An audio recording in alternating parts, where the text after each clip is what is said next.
Hello and welcome to episode number 38 of the Hafey Digital Podcast, a show for creators, makers, and doers, where my goal is to help you make to the max. My name is Ryan Hafey, and in this episode, we're talking about things you can do when you're just not feeling very motivated. Let's get into it.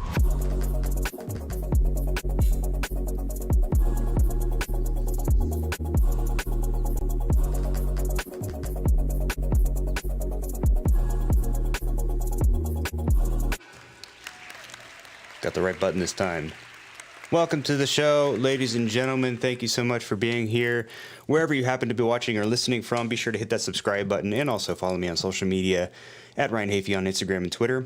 And let's have a conversation over there when this is all said and done, because it's always a good time. So let's see what's on the agenda today. Got a number of things to talk about. Actually, not really. We've got a few. But the main topic for today, as discussed in the intro, is going to be just about motivation. And I'm talking about it this week because I'm just haven't been very motivated lately. So maybe I'm not the best person to seek when it comes to advice for these types of things. But I kind of go in cycles. I've been here before. I've gotten out of it. Have periods in life where I feel very productive and fulfilled, and other periods where I just have lulls, and I think everybody goes through those. So we're just going to kind of talk through some of those different things that I've done in the past to get myself out of ruts and out of ruts like this, and just to get that motivation back. And hopefully I'll take some of my own advice after this, and I can get back to work. Before we get into those things, first, let's talk about the beverage of the week. Beverage is not a sparkling beverage. This is a Merlot, and I think it's kind of fitting for this week's topic. Actually, it's actually probably a little counterproductive to the topic itself. But just drinking a Merlot, and that's right. That's ice in my Merlot, because I prefer my Merlot chilled, and I didn't have a bottle in the fridge this time. And I'm sure there's a lot of wine snobs out there that are shaking their heads at me right now, but you know what? Whatever. I like what I like. So, a nice Merlot. I forget the name of the brand of the wine, whatever, but it doesn't matter. Moving on, let's talk about that sound of the week. As you heard in the intro, this is the sound of the week. This was last week's sound. And that's a sound you hear when you're going to record on a track in your timeline in Premiere. If you have it turned on, that's the sound you will hear as it counts down from 3, 2, 1 to start the recording. Kind of specific, but whatever. And this is this week's sound. So give that one some thought. See if you can. I can't talk today. See if you can figure out what it is, and then I will reveal it at the end of the episode. Moving on to just some updates for this week, and there's really nothing much to update you about, but there are two things that I've been excited about this week, which number one are, I don't know if you probably can't see them, but there's these here. Let's see if I can pull this one out just far enough to get it under this light here, kind of. These are iLoud, basically compact studio monitors. So here's the story behind these. So I have, prior to that, we'll go back to this. These are my old computer speakers, and they actually sound pretty good. They're Bose speakers. Bose makes good stuff. I think I paid $100 for the pair of these, and I don't have a ton of room in this space here. As you can see, everything kind of stays good and consolidated. I actually used to have these up here, kind of literally using double-sided tape, connecting them to this shelf. But what I was noticing is that I was getting a lot of feedback out of these. And they weren't the most full sounding. I mean, they still sound good, but they weren't the most full sounding speakers that you can get. So I was a little bit, I was kind of looking to get some new ones anyway. I've had these for a few years now, and they've served me well, but I think it was time to move on. So I was doing some research for another relatively inexpensive compact speaker that kind of packs a punch. I don't need big studio monitors for this small space, but when I'm doing any kind of editing, I want to be able to hear very clearly what it is that I'm working on. But also if I'm just sitting here playing music or working out, I want to be able to listen to some nice music with some good bass. And these iLoud speakers were very well reviewed. So I watched a few videos on them, did a little bit of research on them. Size-wise, they're perfect. They have some options on the back of them, so you can kind of change the amount of treble and bass right from it. You can use them as Bluetooth speakers if you want to. Unfortunately, when I got them and plugged them in, I noticed that I was still getting that same kind of electric feedback, which is really what it was. It was just there's just so much electric stuff going on around here that I was just getting some feedback through the speakers. So the feedback kept coming through these speakers, but instead of switching back to the Bose speakers, I decided to keep them because they sounded so good. I had thought that I could go out and get what's called a balance cable against, I guess there's, when it comes to like RCA cables or just maybe just cables in general, I don't know enough about them, but you have balanced and you have unbalanced, and balanced cables are supposed to kind of help with that electric noise a little bit. I don't know the technicals behind them, but bought a pair of balanced cables and tried plugging them into the Rodecaster Pro and didn't really do much. So what I have like basically right now, I've got the volume turned up on the speaker at about like 30%. And then, I'll just use the soundboard here to crank, the sound out of the speakers. And with the volume set to 30% on the speaker, the amount of feedback that you hear is very minimal. And then I can still get plenty more volume than I need with just using the volume controls on the soundboard. So far, very happy with them. I like them. I want to say they were maybe $300 for the pair. And I think, don't quote me, but I think that they come in varying sizes as well. So while it's not in the description, if you're watching on YouTube or listening to this, if you're listening to this podcast, the link will be in the show notes. If you're watching live on YouTube, the link is not yet there, but if I can remember, I'll be sure to put that link in the description so you can check them out for yourself. The other thing that I'm excited about, very excited about, made my week, is we have a new treadmill now. I know that's really nothing related to cameras or gear or anything like that, but our treadmill, our previous treadmill, which we had for like 10 years, started to break on us. The belt over time, we had to keep tightening it because it kept getting loose, and then as you would step, it would kind of pause before it would continue rotating.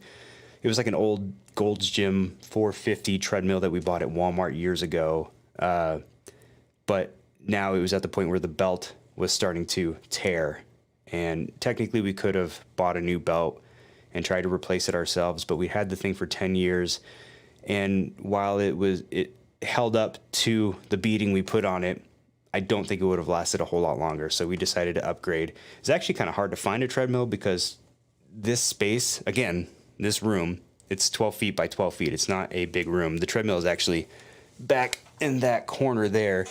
We needed something that would fit in a small space.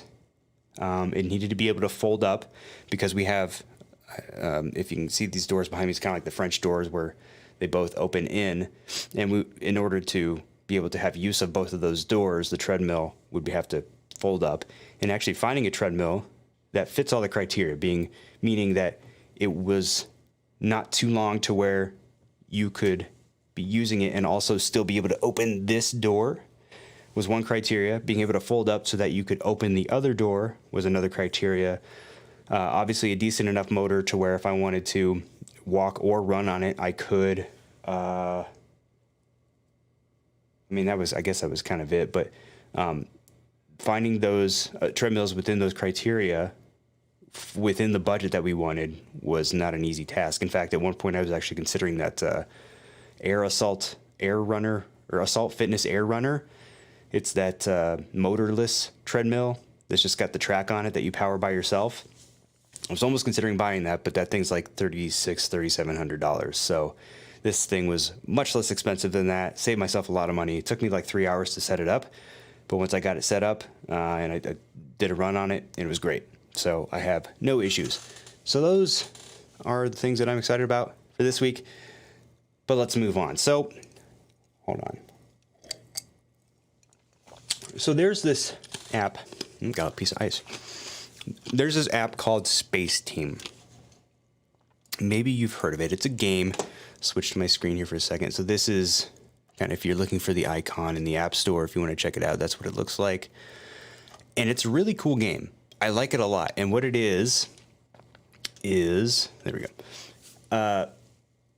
It's a game where you have to play, you can play it with up to, I believe, 4 people.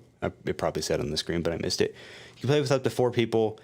You all have to be on the same Wi-Fi connection, so you all have to be in the same room. It's not the best game for social distancing and things like that. But you get in the room and everyone opens the app and you connect via Wi-Fi. And what happens is you're on a space team. You're on basically like a spaceship traveling through space. And what happens is when the game starts, each person gets like a little console of controls on their screen. And those are the controls. Imagine that you're on a spaceship with other team and everyone has their own set of controls that they have to maintain in order to keep the ship afloat. That's what you have in front of you. And then you'll have instructions that pop up on the screen, and each person will have different instructions. So like the names of the controls are really funny. Like, you might have a dial that's called a knob goblet. Just making something up. And it might come up and say, twist the knob goblet. Okay, so you read that, and then you have to look at your controls first, and you have to say, okay, do I have the knob goblet? No, I don't. So then you have to tell everyone, twist the knob goblet, and whoever has the knob goblet, they have to go in and twist it. But while you're telling this person to do that, someone else has another instruction coming up on their screen that they're yelling out for you. So you have to be telling people what things to do, and then you have to also be doing things yourself and switching things and turning things up and flipping things over. Meanwhile, there may be like asteroid attacks where everyone has to shake their phone at the same time to avoid the asteroid attack. And you essentially just have to survive. You have to get through the level, and each time, the levels get a little bit harder. There's more different just challenges and things like that come up as you progress through the levels. It's a very, very stressful game, very loud especially when you're playing with 4 people, but it's a whole lot of fun. So I suggest you try it. But the reason that I bring up this game is because that kind of feels like just life in general right now, if you think about it. It's, I'm working from home now, but just kind of with everything that's going on, with working from home, that comes with this old set of challenges. I've got 3 kids and 3 dogs and, just a whole family in the house that's always kind of doing something, and some, might hear a noise. One of the dogs is going crazy, or maybe my wife or one of the kids needs me for something. It's hard to kind of stay in a focus zone and hard to get a lot of real work done where you can just kind of sit and focus. But then there's, like the kids and their schooling. I think I tweeted yesterday or the day before that just in that day alone, I had gotten 11 emails from CCSD, which is Clark County School District here in Nevada, and combined with the kids' schools, which, by the way, all 3 of my kids are going to 3 different schools, because I've gotten one in high school, one in middle school, and one in grade school, and those are separated into 3 different schools. So I'm getting emails from 3 different schools and CCSD, and luckily my wife has been taking the brunt of that and kind of organizing all that and reading through those, making sure the kids are doing what they need to be doing. But just that, and as far as my day job is concerned, boxing is back now, which is great. And we're having fights every week, and we're still kind of working out how we're going to maintain our workflow in this new kind of environment. So there are some challenges there as well. And it just seems like, with everything combined, it's just kind of a matter of, twist the knob and flick the switch and do this and that just to keep yourself afloat. And I think when you consider all of that's happening, that's a good way to sort of just kind of get burnt out and a little overwhelmed, and makes you, when you don't have anything to do, the last thing you want to do is pick up a camera and make a video and things like that. So for a few weeks, I've been just not very motivated to do much of anything really outside of like this podcast and working out. Those are really the 2 things that that I'm still able to do consistently. But outside of that, like, for example, some of my current struggles, I just don't have any interest really in pursuing. I have ideas, but I don't have interest in pursuing any of them. I should say I have ideas that have kind of been on the hopper for a little bit. I've got this dry erase board that's got a few things written down here that I could get started on. I've got notes in my phone that I've written down that, I could start doing some of those things, but I just don't have the motivation or desire to do them currently. Ideas being another thing. It's not that I don't have ideas. Like I said, I've got ideas that I've written down before. It's more that it's hard for me right now to come up with new ideas, or I'll come up with an idea and then I instantly talk myself out of it because I overthink it. Good example, my YouTube channel, my main channel, which is just youtube.com/Hafey Digital. The last video I posted on that channel was on June 5th. It's been over 2 months now, going on 3 months since I've posted a video to that channel. And in that time, I've gained 266 subscribers, which doesn't seem like a lot, but considering that I've only got like 1,250 subscribers on the channel, that's a big chunk of subscribers to receive over that short amount of time. I just passed that 1,000 subscriber mark. And then, I think that's kind of like the point where YouTube's like, okay, people are enjoying this person's content. And then I've noticed that the subscriber count has really started to pick up quite a bit, whereas before it might have been, just maybe 2 or 3 a week, or just, very minimal per week. Now it's picking up and it's noticeable. I haven't even put up any content in, 2.5 months, and I'm still getting all these subscribers in, yet I can't get myself to make a new video. A lot of it's overthinking. A lot of it's just like, man, I'm just so burnt out and exhausted. So, it's tough. So I try to put some thought into like, what is it that sort of leads to a lack of motivation? What gets me here? And of course, these are going to be mostly specific to me, but hopefully they resonate with some people out there. So for starters, as I kind of alluded to a little bit ago, just being overwhelmed. Big life changes. We're all in the middle of a global pandemic. That's enough to kind of shift your focus for anything, and throw just a wrench in any plans that you may have had. For me, it doesn't quite throw a wrench in. In fact, I've probably got more time now to be able to do videos than I did before. When I'm at least now I'm always at home. Before I would kind of go to an office and work more for that 8 to 10 hour range, and then come home, and then that was the amount of time that I would have had to record videos. Now I still am working that much, but it's much more spread out throughout the day. So if I wanted to pick up a camera, the camera's right up there. There it is, in the corner right here. It just sits there, and I just can't come in and pick it up. I thought maybe I'll pick it up and just do some vlog style things. I don't know. I've thought too about I've toiled back and forth with myself about the kind of content that I want to do. I feel like I'm good at tutorial content, but I'm bored with it. I don't want to sort of pigeonhole myself into that. So then my next thought was maybe sort of vlog style tutorial content, because I feel like I'm pretty decent at picking up the camera and capturing a lot of footage with at least some sort of general knowledge of kind of what I want to capture, and then being able to take all of that and make a story out of it. And then I just talk myself out of that as well. So this is going to end up kind of being like a self-help episode where I'm really just talking myself through my own issues, but hopefully it helps. So where was I here? yeah, so being overwhelmed, that's one thing that leads, for me at least, to just kind of losing that motivation. Another is just laziness or laziness or lack of discipline. I guess they can kind of go hand in hand in this case, but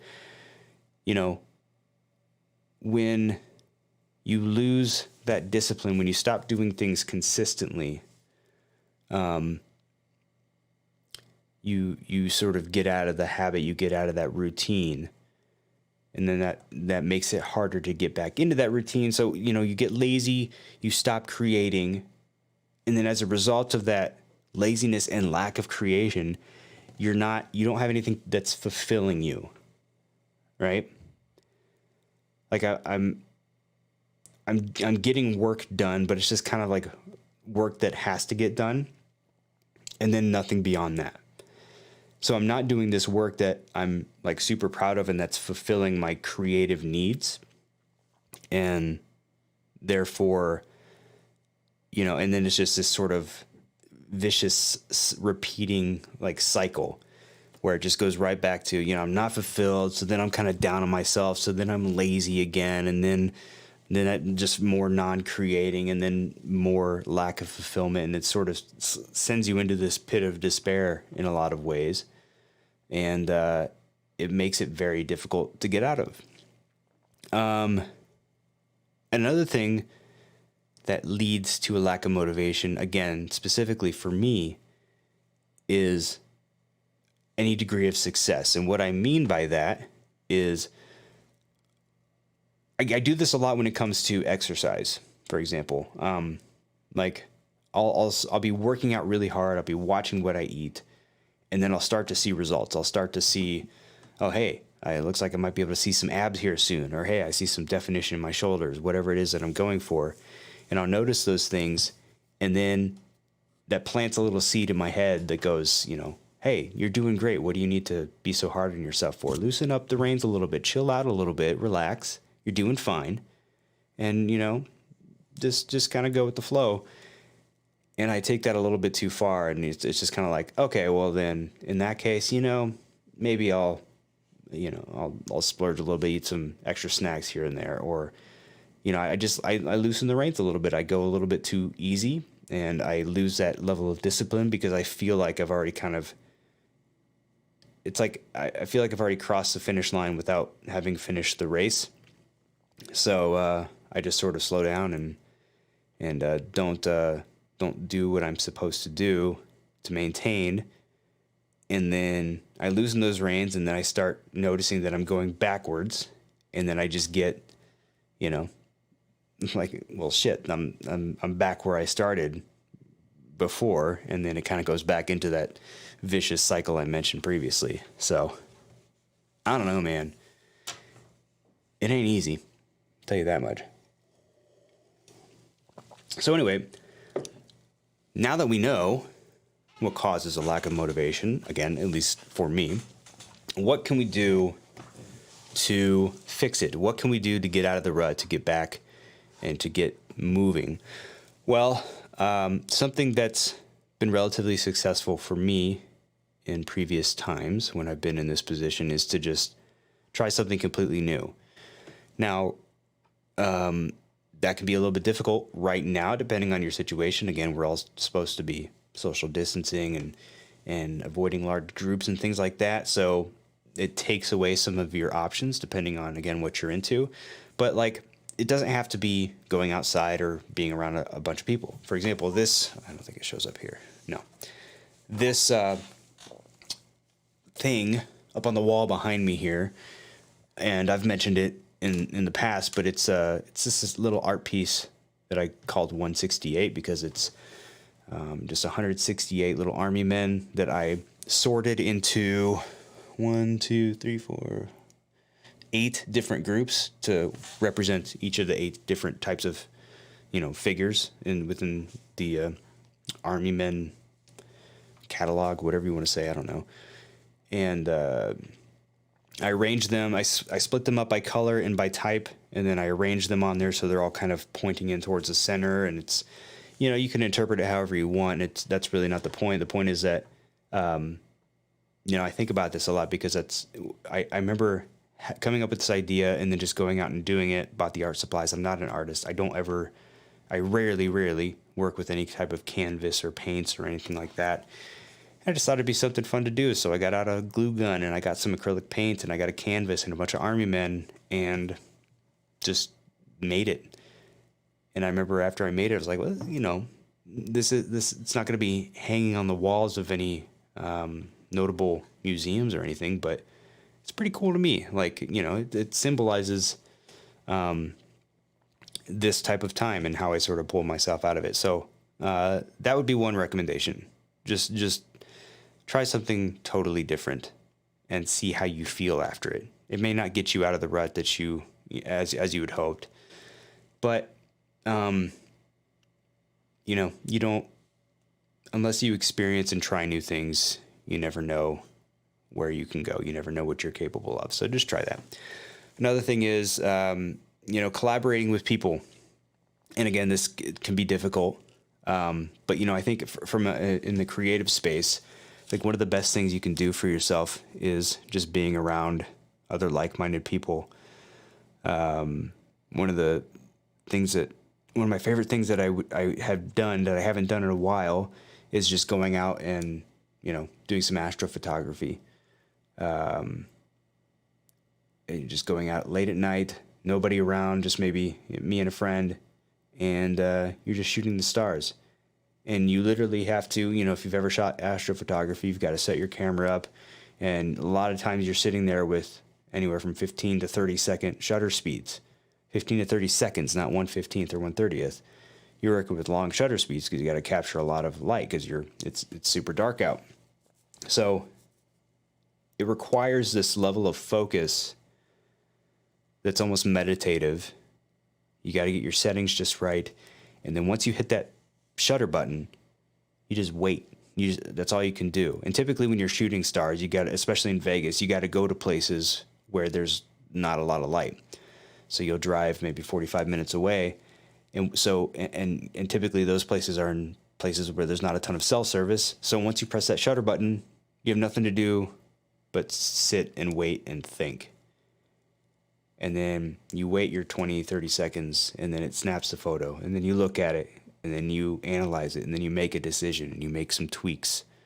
And then you press the shutter button again, and then you wait another 30 seconds, and it's just this, you almost force yourself into this kind of meditative state, into this really focused state, even if you're not alone, even if you're doing it with someone else.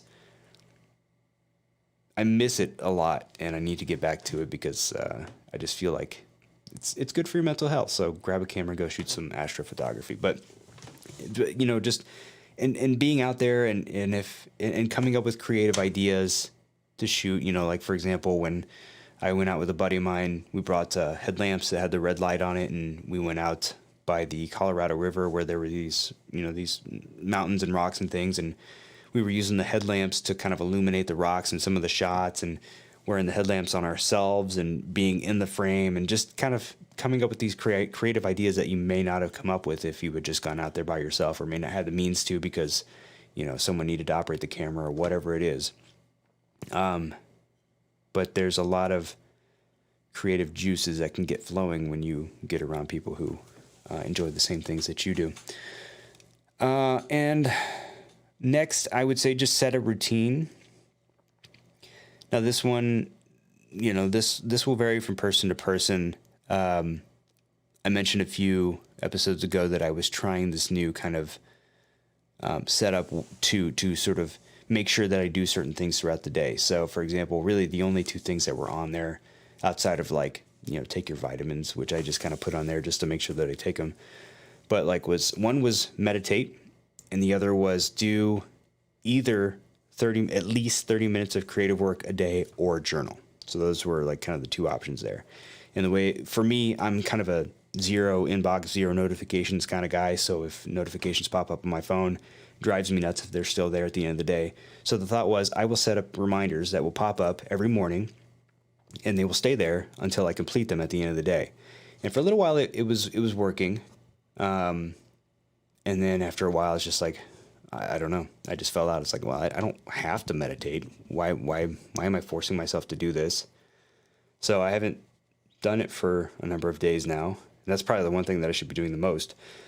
So now at the end of the day, I just mark those reminders as done. So that was kind of a fail for me, but it did work for a little bit.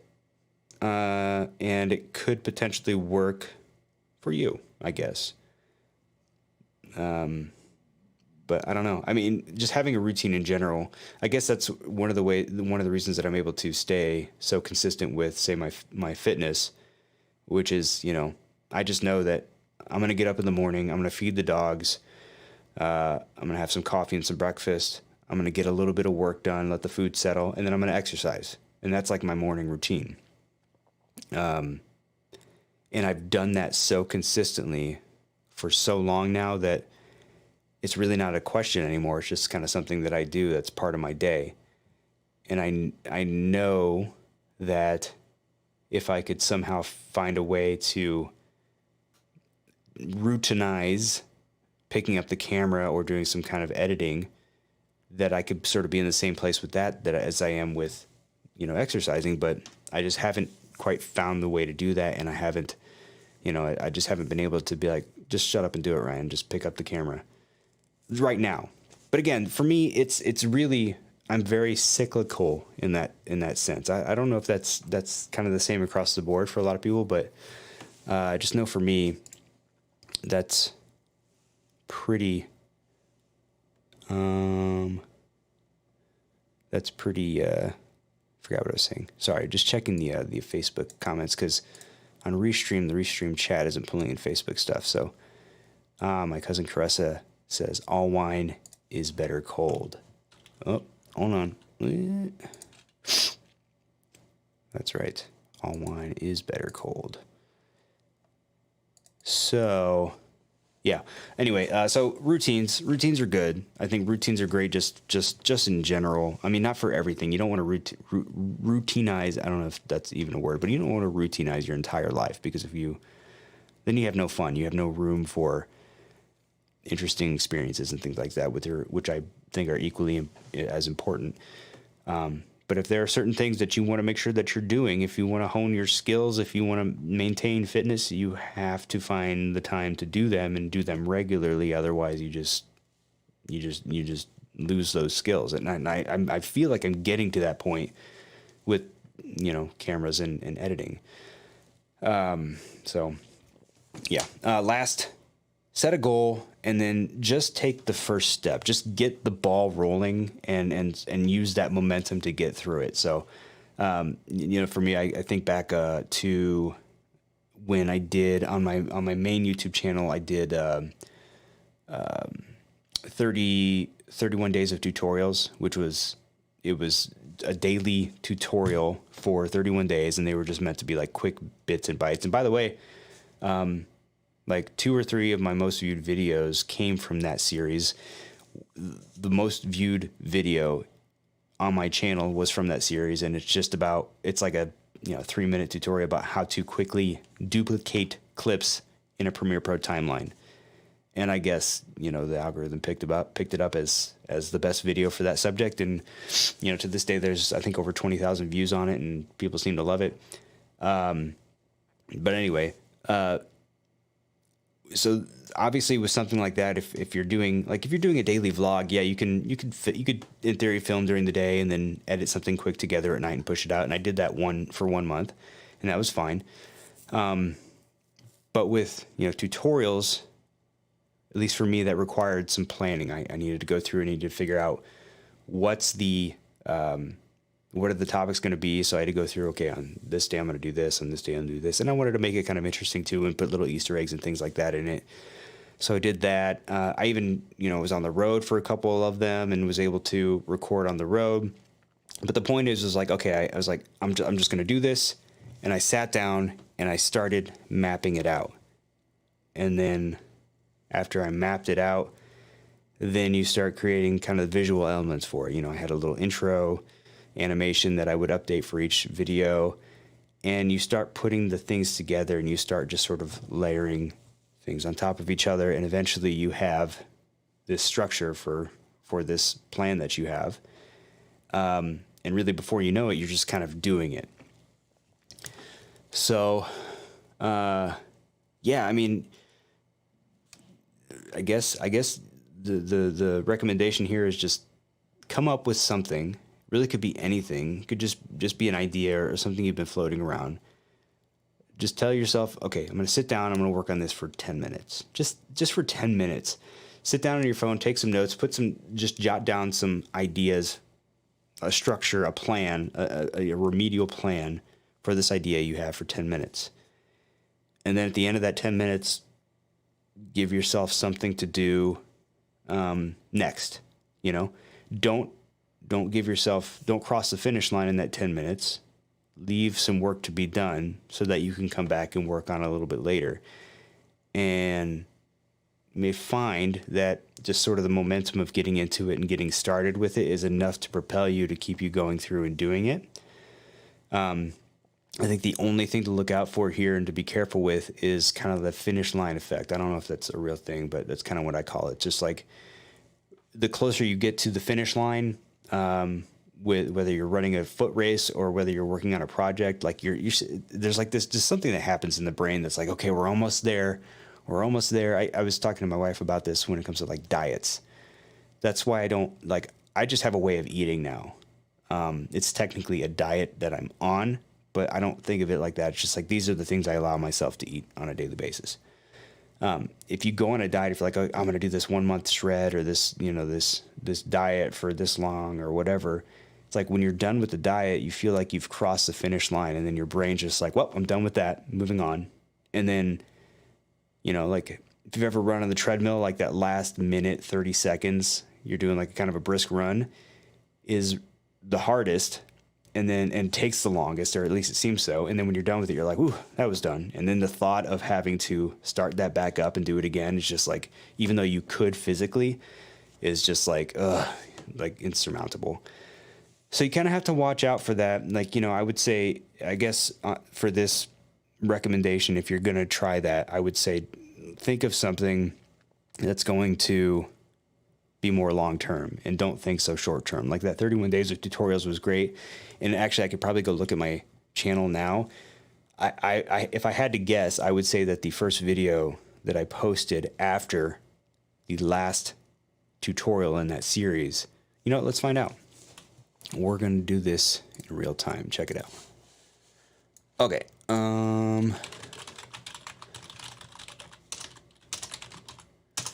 Excuse me. Let's go to the YouTube page here. We'll go to videos. And okay, so the last one that I posted was here. And that would have been on January 31st, 2019. So the first video that I posted after that was February 22nd, 2019. So not quite a month. And actually this video, I was kind of proud of this. This video I actually made just very last minute while on a work trip. And told myself that I would film and kind of do this like little short film thing, which really isn't applicable to anything on my channel. But I was kind of proud of it, and it was fun to make. But let's see, after that one, then I went from February 22nd to April 16th. And yeah, that was kind of a big break there. So I don't know, man. It's tough. I got to give props to, I'm super happy that I'm able to stay consistent with this, because I have a lot of fun with this. I love coming in here and working with all this equipment and just, being able to sort of produce my own show. I have a lot of fun with this, so it's easy for me to do this consistently. And it's not that I don't like making videos. It's just, I don't know. I just don't have the desire or the motivation to put in that work right now. It's weird. But anyway, so yeah, just to recap, as far as like ways to get the motivation back, try something new, just do something out of your comfort zone, or just try something completely different than what you're normally used to. Collaborate with people as much as you can. Get on a Zoom call, talk to people, run some ideas by some people who are like-minded like you, if in fact you can't be around those people, because of, again, social distancing and all that kind of stuff. Set a routine for yourself that includes doing the things that you want to be doing more of and get into the habit of doing those things on a daily basis. And finally, just set a goal and take the first step, and hopefully that will result in some momentum towards whatever that goal is that you have set for yourself. So there you go. Go out there and get some stuff done. But before we end the show today, of course, we have to talk about the sound of the week. The sound of the week this week was... And that sound, if you haven't guessed already, is the sound of me furiously and angrily ripping off the softbox of, because I figured out, see, this is what I'm going to do. This is a fake scenario. So that was the sound of me angrily ripping off the softbox because the speed light that I was using to take some photos had just ran out of battery. That's the scenario. So sound you have to... the sound you make when you're just purely frustrated and you have to replace the batteries in your speed light because you were negligent and didn't replace them yourself. So that's what that was. But yeah, just imagine me just standing up and ripping off the softbox from that. Anyway, that's the sound of the week. That wasn't as funny as I had anticipated it would be, but whatever. We're going to keep going with it and see how it progresses. Anyway, if you've made it this far into the episode, I would appreciate it if you'd hit that subscribe button wherever you happen to be watching or listening, and follow me on social media at Ryan Hafey on Instagram and Twitter. Let's have a conversation over there after the show is done. And until next time, I think I'm going to go ahead and call this one done. So keep on creating, making, and doing, and I will see you in the next one.